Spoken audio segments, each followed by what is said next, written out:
اللہ کے خوبصورت ناموں میں سے آج ہم پڑھیں گے القاہر القہار۔ القاہر کا مطلب ہے غلبے والا یا زور والا، اور یہ فاعل کے وزن پر ہے۔ سورۃ الانعام میں اللہ تعالیٰ کا فرمان ہے وَهُوَ الْقَاهِرُ فَوْقَ عِبَادِهِ وَهُوَ الْحَكِيمُ الْخَبِيرُ، اور وہ غلبے والا ہے اپنے بندوں کے اوپر اور وہ حکمت والا خبردار ہے۔ جبکہ القہار کا مطلب ہے بہت زیادہ غلبے والا، یہ فعال کے وزن پر ہے۔ سورۃ الصاد میں اللہ تعالیٰ کا فرمان ہے قُلْ إِنَّمَا أَنَا مُنذِرٌ وَمَا مِنْ إِلَٰهٍ إِلَّا اللَّهُ الْوَاحِدُ الْقَهَّارُ، کہہ دیجئے کہ میں تو بے شک خبردار کر دینے والا ہوں اور نہیں کوئی الہ اس کے سوا، جو اکیلا بہت زیادہ غلبے والا ہے۔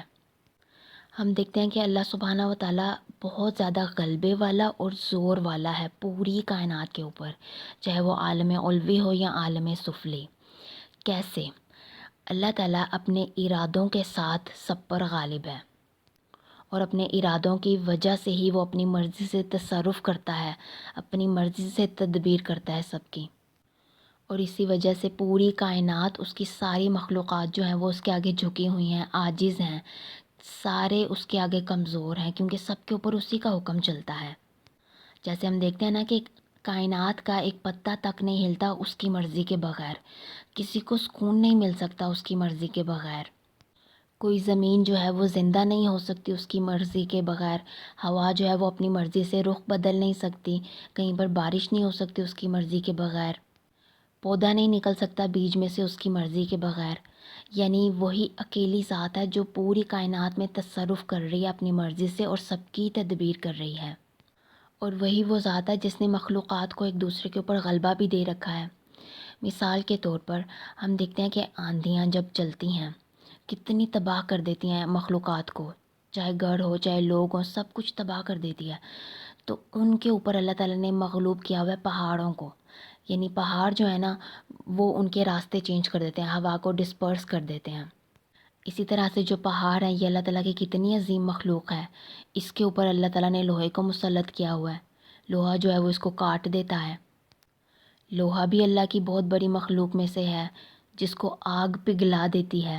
اور آگ اللہ تعالیٰ کی اتنی بڑی نشانیوں میں سے ہے جس کو پانی بجھا دیتا ہے، اور پانی کو دیکھیں، پانی کو تو اس کا رخ بدل دیتی ہیں ہوائیں۔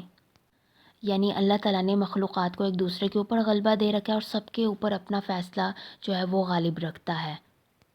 اور پوری کائنات میں یہ سائیکل کہہ لیں یا یہ جو اس نے تدبیر کر رکھی ہے یہ اپنی مرضی سے کر رکھی ہے۔ اسی طرح سے دوسری مثال ہم دیکھتے ہیں کہ نباتات جو ہیں اس کے اوپر اللہ تعالیٰ نے انسانوں کو اور حیوانوں کو غالب کیا ہوا ہے، وہ اس کو کھاتے ہیں، انسان جو ہے اس کو استعمال کرتے ہیں۔ پھر اسی طرح سے جب ہم انسان کی بات کرتے ہیں، انسان اللہ تعالیٰ کی سب سے اہم مخلوق ہے جس کو اللہ تعالیٰ نے شعور دیا ہے، اور شعور کی وجہ سے ہی اللہ تعالیٰ نے اس کو اشرف المخلوق کہا ہے، اور انسان کے اوپر اللہ تعالیٰ ہر طرح سے غالب ہے۔ جیسے وہ ہمیں کسی بھی بیماری میں اپنی مرضی سے مبتلا کر دیتا ہے جب چاہتا ہے، اسی طرح کوئی مصائب پریشانیوں میں اللہ تعالیٰ اپنی مرضی سے مبتلا کر دیتا ہے، ہمارے ارادوں کو پھیر دیتا ہے، ہمارے خود کے خود ارادے بھی چینج ہو جاتے ہیں، یا پھر یہ بھی ہوتا ہے اکثر کہ ہم نے جو ارادہ کیا ہوتا ہے وہ کام نہیں ہوتا، ہم چاہے جتنی مرضی کوشش کر لیں۔ تو ہم اس سے اندازہ لگا سکتے ہیں کہ ہم کتنے کمزور ہیں اللہ تعالیٰ کے غلبے کے آگے۔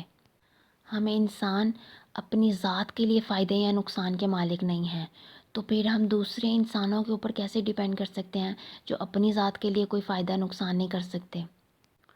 اسی وجہ سے ہم دیکھیں کہ کائنات کی ساری مخلوقات جو ہے نا، انسانوں کو ملا کر کوئی بھی اللہ تعالیٰ کی تدبیر، اس کی تقدیر یا اس کے ملک سے باہر نہیں نکل سکتا۔ یعنی ہم کسی صورت اپنے آپ کو اللہ تعالیٰ کے غلبے سے باہر سوچ ہی نہیں سکتے، ہمارے پاس اللہ تعالیٰ کے آگے سرنڈر کرنے کے علاوہ کوئی اور راستہ نہیں ہے۔